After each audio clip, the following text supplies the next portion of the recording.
El primer día de la fiesta de los panes sin levadura, cuando se sacrificaba el cordero de la Pascua, sus discípulos le dijeron: ¿dónde quieres que vayamos y hagamos los preparativos para que comas la Pascua?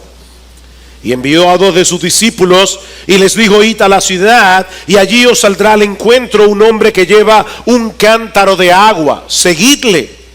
Y donde él entre, decid al dueño de la casa: el maestro dice, ¿dónde está mi habitación en la que pueda comer la Pascua con mis discípulos?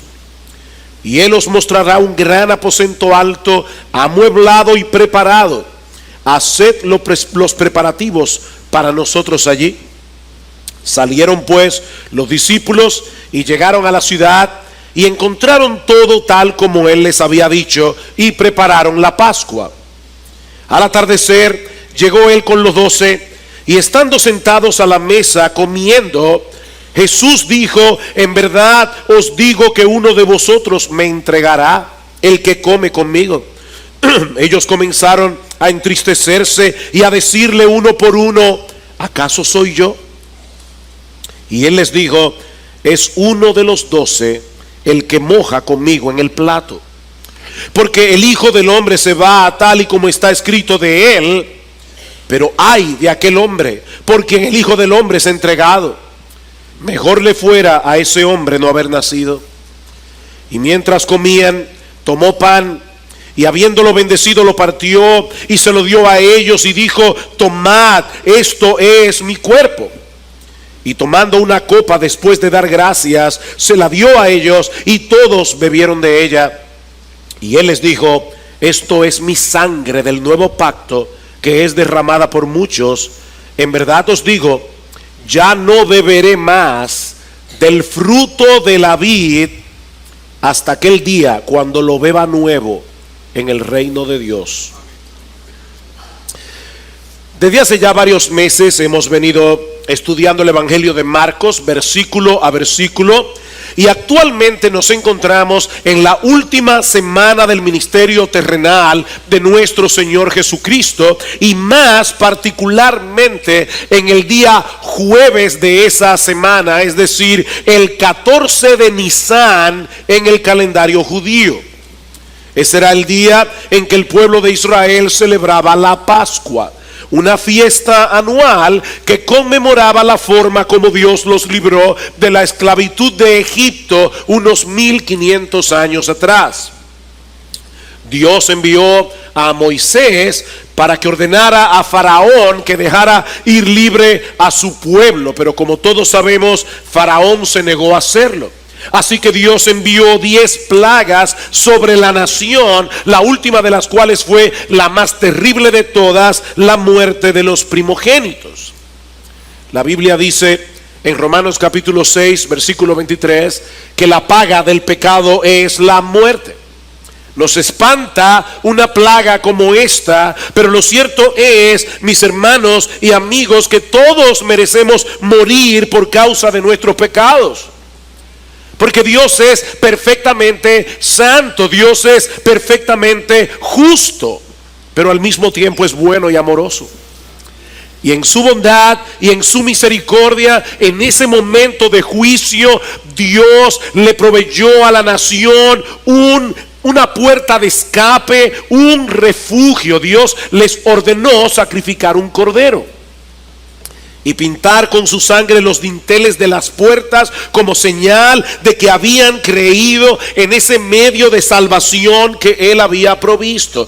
De manera, mis hermanos y amigos, los que aceptaban por fe ese refugio provisto por Dios, verían la muerte pasar por encima de sus casas. Es por eso que esta fiesta se llama la Pascua, que es la traducción de una palabra hebrea que significa pasar de largo, significa pasar por encima. De hecho, en inglés es Passover, que significa exactamente eso mismo. La ira de Dios pasó de largo sobre todas las casas que se refugiaron por fe en ese cordero inocente que fue sacrificado en lugar de los culpables.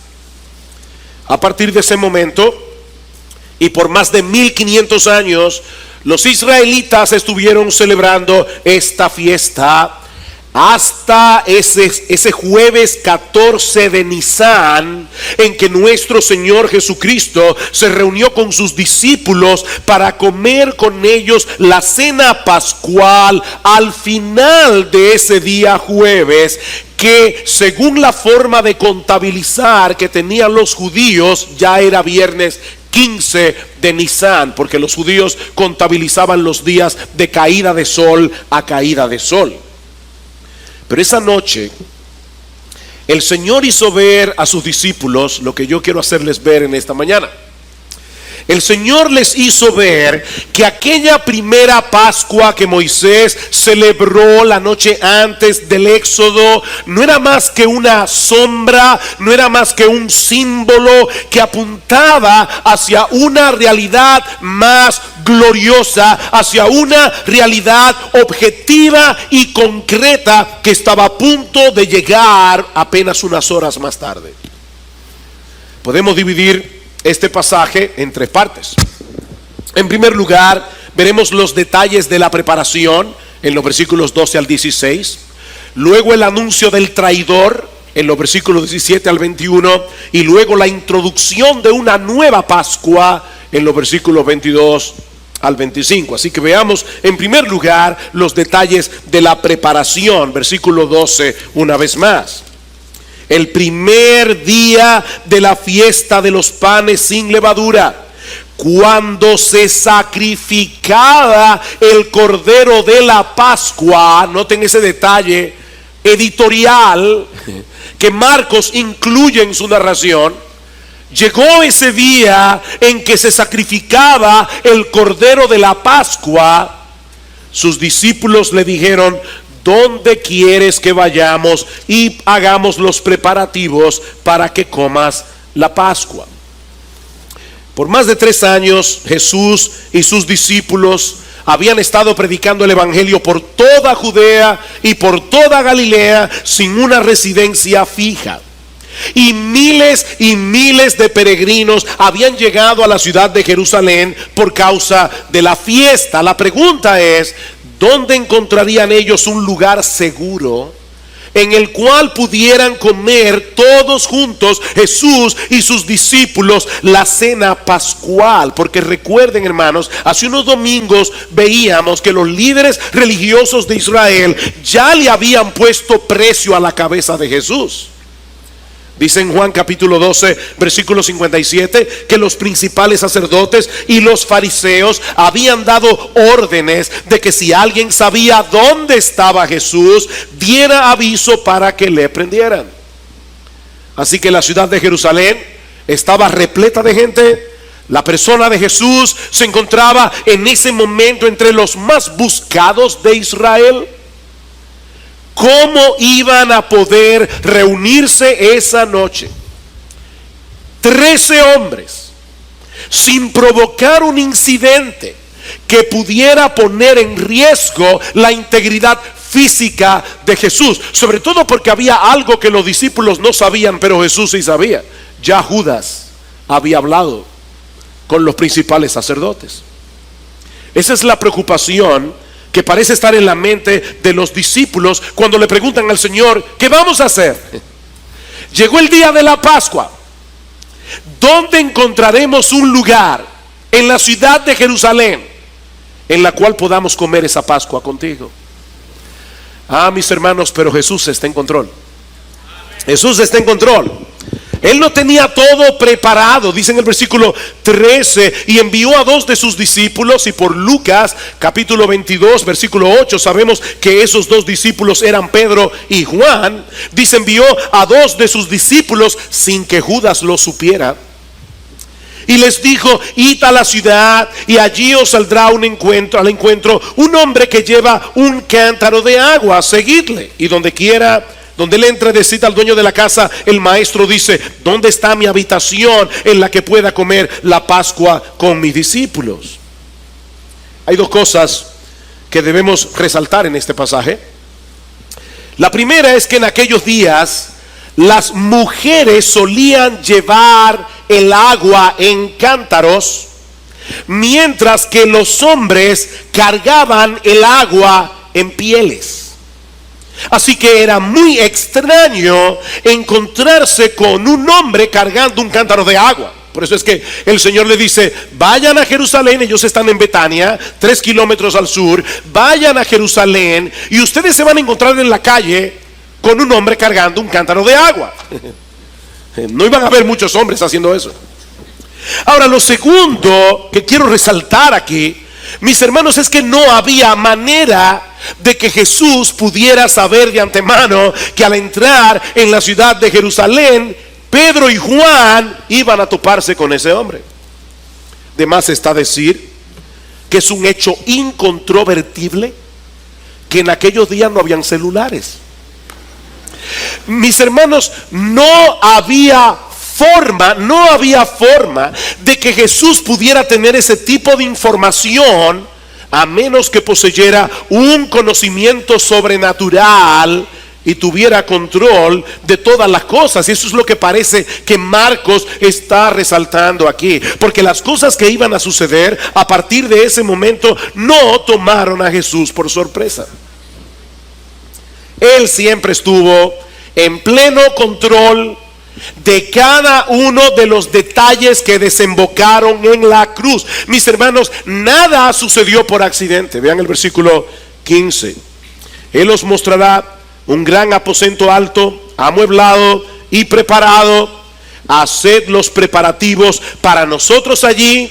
Salieron pues los discípulos y llegaron a la ciudad y encontraron todo tal como él les había dicho. Y prepararon la Pascua. Todo sucedió exactamente como Jesús lo había descrito. Esa habitación, el aposento alto, estaba contemplada en el decreto soberano de Dios. Pero lo más importante es que aún la actuación de Judas, el traidor, estaba contemplada en ese decreto. Y eso nos lleva a nuestro segundo encabezado, el anuncio de la traición. El anuncio de la traición.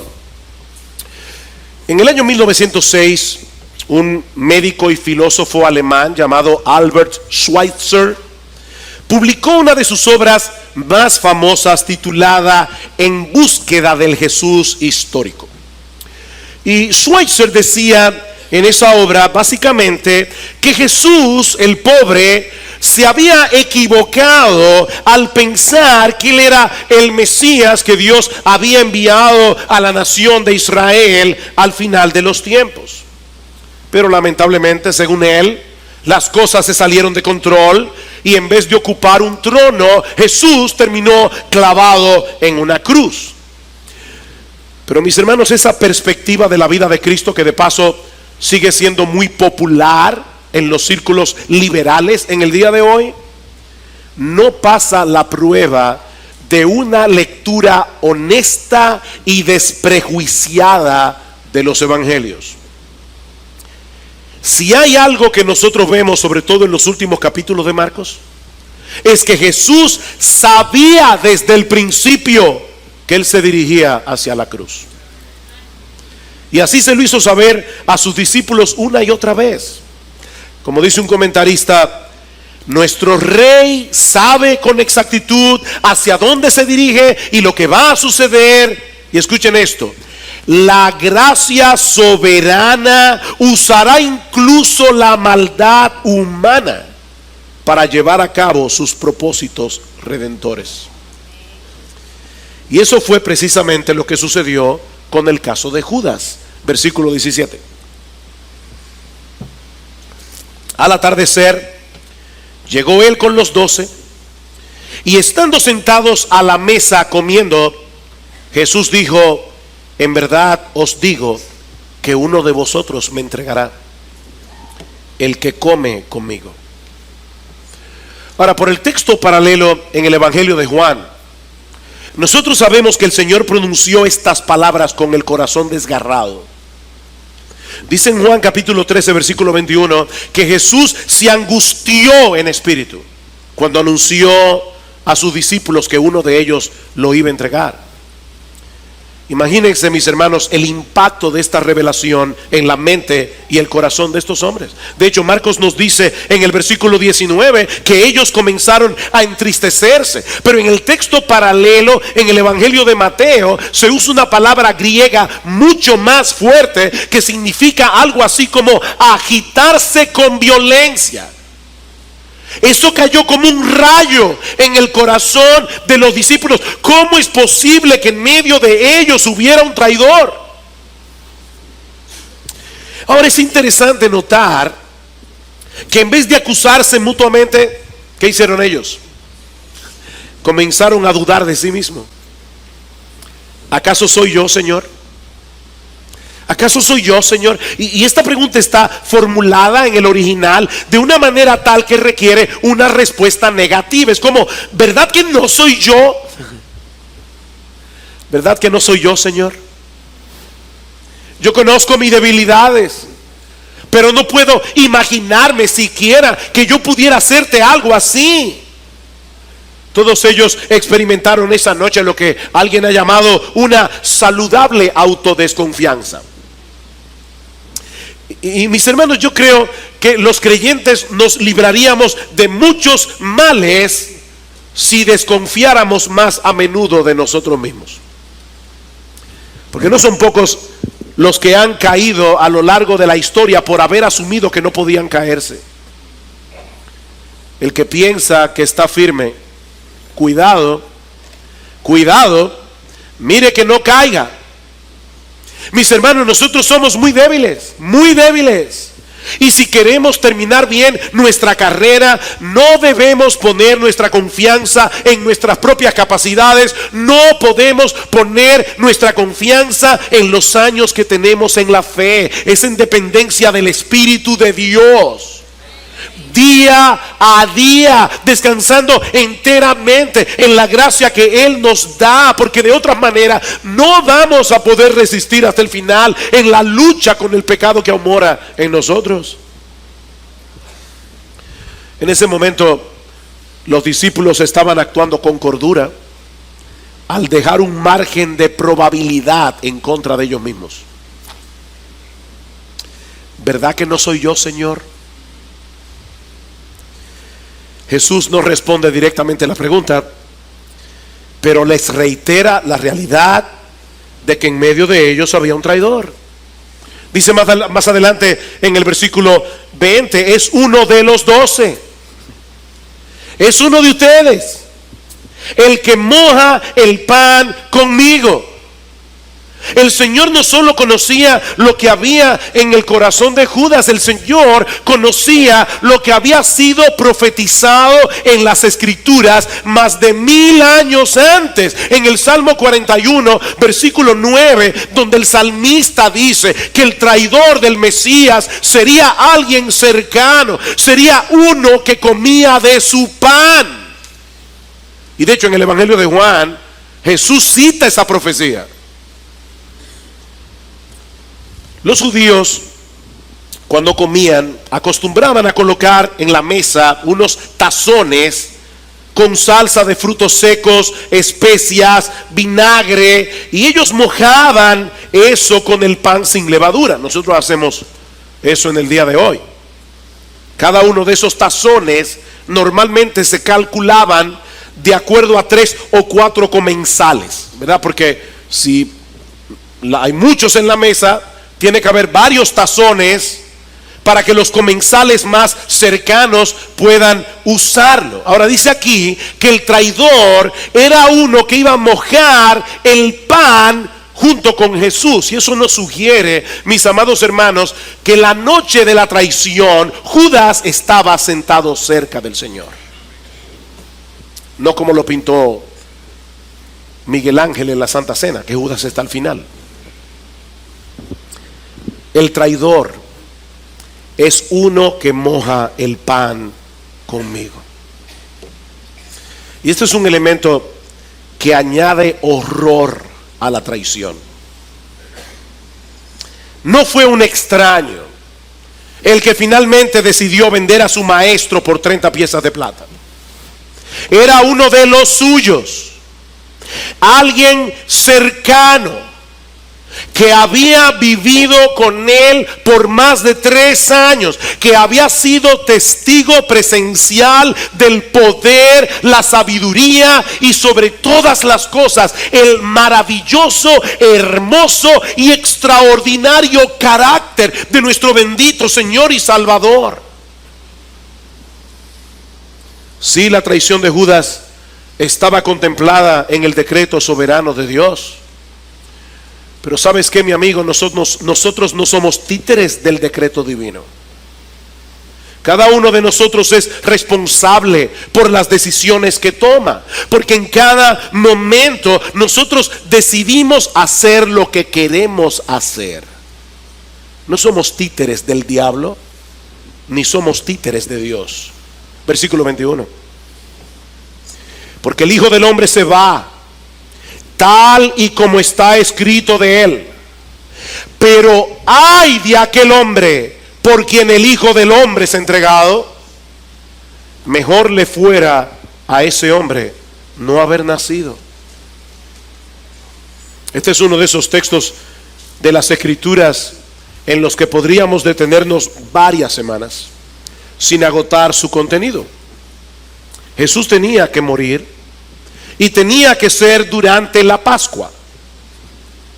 Recuerden lo que vimos hace unos domingos atrás cuando estudiamos los versículos 1 y 2 del capítulo 14. Recuerdan, los líderes religiosos de Israel habían tomado la decisión de arrestar a Jesús y llevarlo a la muerte después de la fiesta de la Pascua. ¿Recuerdan? Ellos decían, no durante la Pascua. Esto puede levantar un tumulto en el pueblo. Nosotros no sabemos cómo va a reaccionar la multitud cuando vean al que dice ser su Mesías siendo arrestado precisamente en una fiesta como la Pascua, que levantaba y ponía a flor de piel el nacionalismo judío. No durante la Pascua, pero mis hermanos, ningún hombre puede frustrar los planes de Dios, y estaba escrito que el Mesías sería sacrificado durante la Pascua, porque Él es el Cordero de Dios que quita el pecado del mundo. No podía ser en otro momento. Y saben, mis hermanos, qué fue lo que precipitó la actuación de los sacerdotes y los escribas. ¿Por qué tuvieron que hacer precipitadamente un plan B? Por la traición de Judas, precisamente. Por la traición de Judas. Dice en el Evangelio de Juan que cuando estaban sentados a la mesa comiendo la cena pascual, Jesús le dio a Judas el pan mojado y le dijo directamente: lo que vas a hacer, hazlo pronto. Judas sale del aposento alto y avisa a los sacerdotes que el momento había llegado. De manera que es la traición de Judas lo que pone en movimiento esta trama perversa y diabólica para acabar con Jesús. Él estaba cumpliendo, sin saberlo, el decreto soberano de Dios con respecto a la muerte de su hijo. Pero al hacerlo, él estaba actuando voluntariamente. Voluntariamente. Bajo su completa y total responsabilidad. Judas esa noche hizo lo que él quiso. ¿Saben por qué? Porque él no amaba a Jesús. 3 años cerca, pero no amaba a Jesús. Jesús era para Judas simplemente un medio para lograr otro fin. Y cuando Judas se dio cuenta que Jesús estaba hablando demasiado de su muerte, seguramente pensó: a mí no me conviene seguir a un Mesías fracasado. Él fue responsable. De ahí la palabra de Jesús en el versículo 21: ay de aquel hombre por quien el Hijo del Hombre es entregado. Mejor le fuera a ese hombre no haber nacido. Mis hermanos, Jesús nos está enseñando aquí de la forma más clara posible que todo hombre es responsable de sus acciones. Pero al mismo tiempo nos está enseñando que la muerte no es el fin de la existencia humana. La muerte no es el fin. Si de la nada venimos y a la nada vamos, entonces la traición de Judas no tendría ninguna consecuencia. Su muerte lo llevaría de vuelta a la nada inexistente de la que había venido antes de nacer. Pero Jesús está diciendo aquí que hubiera sido preferible para él no haber nacido nunca que tener que enfrentar las consecuencias eternas de su pecado. Mi amigo, la Biblia nos enseña claramente que está establecido para los hombres que mueran una sola vez. Hebreos 9:27. No hay reencarnación. Está establecido para los hombres que mueran una sola vez, y después de esto, no una luz en un túnel, después de esto el juicio. Somos responsables de nuestra existencia. Estar vivo es una responsabilidad. ¿Saben por qué? Porque la vida termina en un tribunal. La vida termina en un tribunal.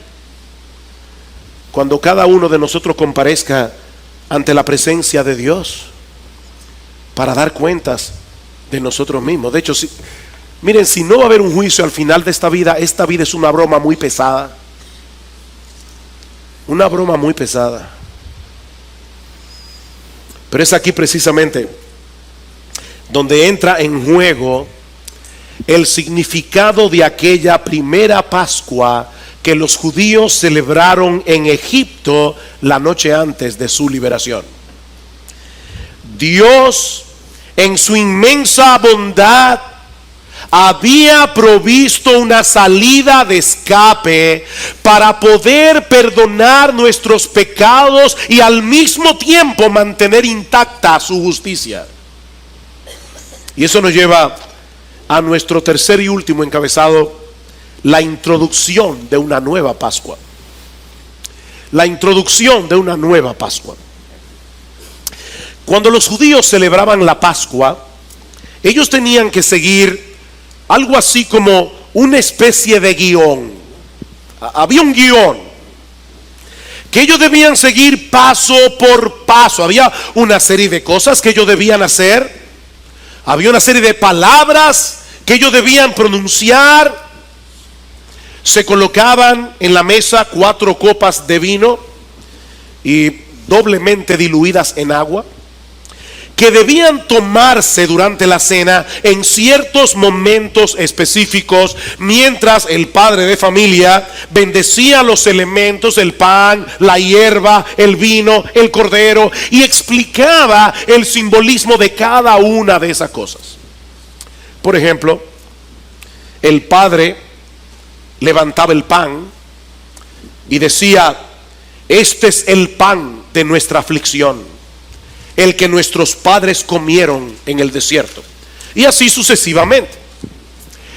Ahora, mis hermanos,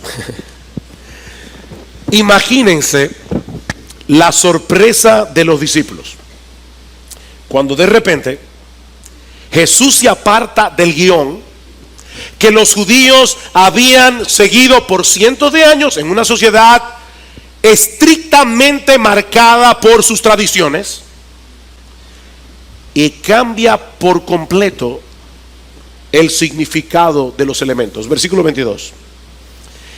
Y mientras comían, tomó pan y habiéndolo bendecido, lo partió, se lo dio a ellos y dijo: tomad, esto es mi cuerpo.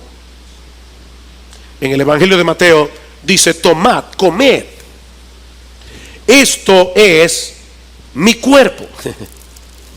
En otras palabras, este es el pan de mi aflicción, el pan que representa mi cuerpo, que será partido dentro de unas horas en la cruz del Calvario.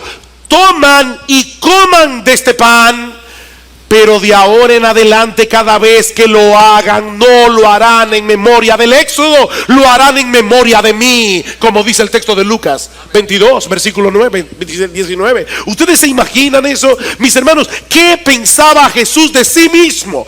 Que de golpe y porrazo decide cambiar el significado de una fiesta religiosa que servía de recordatorio a uno de los eventos más importantes en la historia de Israel. ¿Qué era lo que Jesús pensaba de sí? Este es el pan de mi aflicción, cómanlo en memoria de mí. Pero el asunto no termina ahí. Marcos nos dice en el versículo 23 que inmediatamente después el Señor tomó en su mano una de las copas de vino, y por varias razones, de verdad, hermanos, que yo no puedo entrar en esta mañana porque el tiempo no nos lo permite, por la secuencia de eventos, es 99.9% seguro que esa copa de vino era la tercera o penúltima copa que se tomaba durante la cena. Y dijo a sus discípulos, y luego van a ver por qué señalo eso, y digo a sus discípulos: esto es mi sangre del nuevo pacto, que es derramada por muchos. En los días del Antiguo Testamento, los pactos eran ratificados literalmente con sangre. Dos personas entraban en pacto, la una con la otra, partiendo un animal en dos y pasando por en medio de las dos mitades. Yo sé, niños, que eso suena grosero, pero esto es básicamente una especie de juramento autocondenatorio si uno de los dos dejaba de cumplir su parte en el pacto.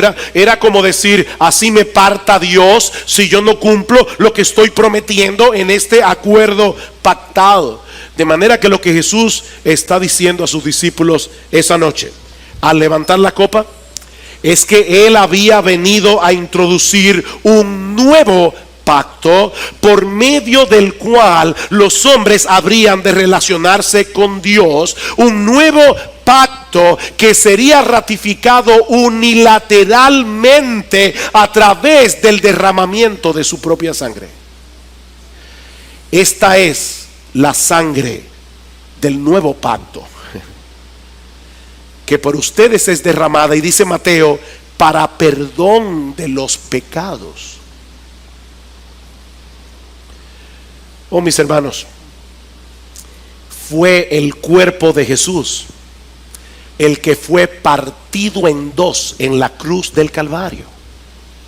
Y como resultado de ese sacrificio de sí mismo, entró en vigencia un nuevo pacto entre nosotros y Dios. Ahora hay una nueva forma de relacionarnos con Él. En otras palabras, lo que Jesús está diciendo a sus discípulos esa noche es que no existe otra manera de tener una relación genuina con el Dios vivo y verdadero si no es refugiándonos en Cristo por la fe, como el sacrificio sustitutivo provisto por Dios mismo para el perdón de nuestros pecados. No hay otra manera. Así como los israelitas comieron el cordero pascual la noche antes de su liberación de la esclavitud en Egipto, esta última Pascua se llevó a cabo la noche antes de que Dios proveyera un medio de salvación y liberación por medio del sacrificio de su Hijo. De hecho, noten algo extremadamente importante en la celebración de esta cena pascual que Jesús comió con sus discípulos esa noche. Cuando leemos los relatos de los 4 evangelios, vemos que Jesús bendijo el pan, Jesús bendijo la copa, pero ninguno de los evangelistas menciona el plato principal. Mis hermanos, déjenme hacerles una pregunta. ¿Cuál era la parte más importante en la celebración de la Pascua? El momento en que los israelitas se comían el cordero. El cordero inocente, el sustituto que había sido sacrificado para que la ira de Dios pasara de largo. Pero sorprendentemente, ninguno de los evangelistas menciona que esa noche hubiera un cordero en la cena. Me encantó esto.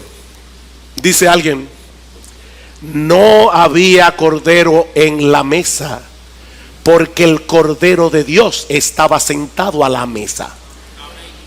Jesús fue el plato principal esa noche.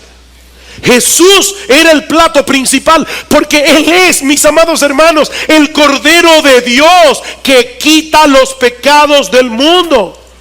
Unas horas más tarde se iban a cumplir en Jesús las palabras del profeta Isaías en Isaías 53, escritas 700 años antes. Ciertamente llevó Él nuestras enfermedades, Él sufrió nuestros dolores, y nosotros le tuvimos por azotado, por herido de Dios y abatido. Los judíos al pie de la cruz decían: tú no confiabas en Dios, mira lo que ese Dios te ha hecho.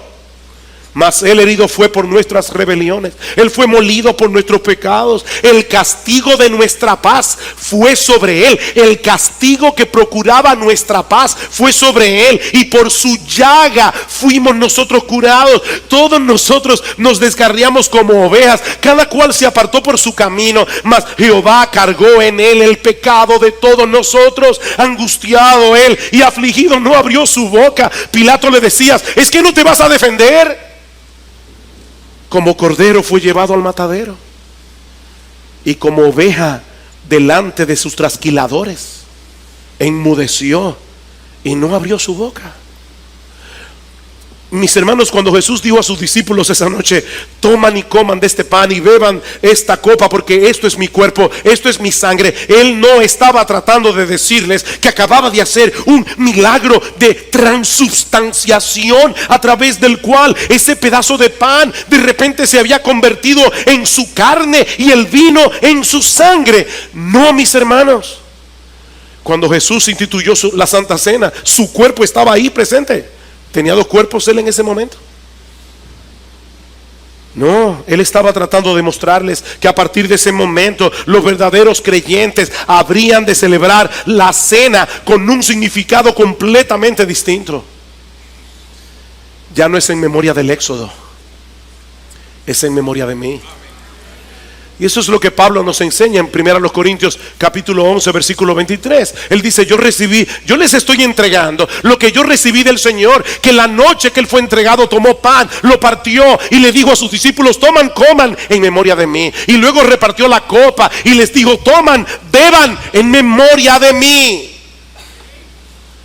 Comemos el pan, bebemos de la copa para recordar que Cristo, nuestra Pascua, ya fue sacrificado por nosotros, como dice Pablo en 1 Corintios 5:7. Oh, mis hermanos, ya no tenemos deudas pendientes con la justicia de Dios, porque la ira que merecían nuestros pecados pasó por encima de nosotros para caer sobre Jesús en el momento de la cruz, cuando gritó: Dios mío, ¿por qué me has desamparado? Jesús quería que tú y yo supiéramos que Él fue desamparado en esa cruz por su Padre, para que tú o yo nunca experimentemos semejante desamparo.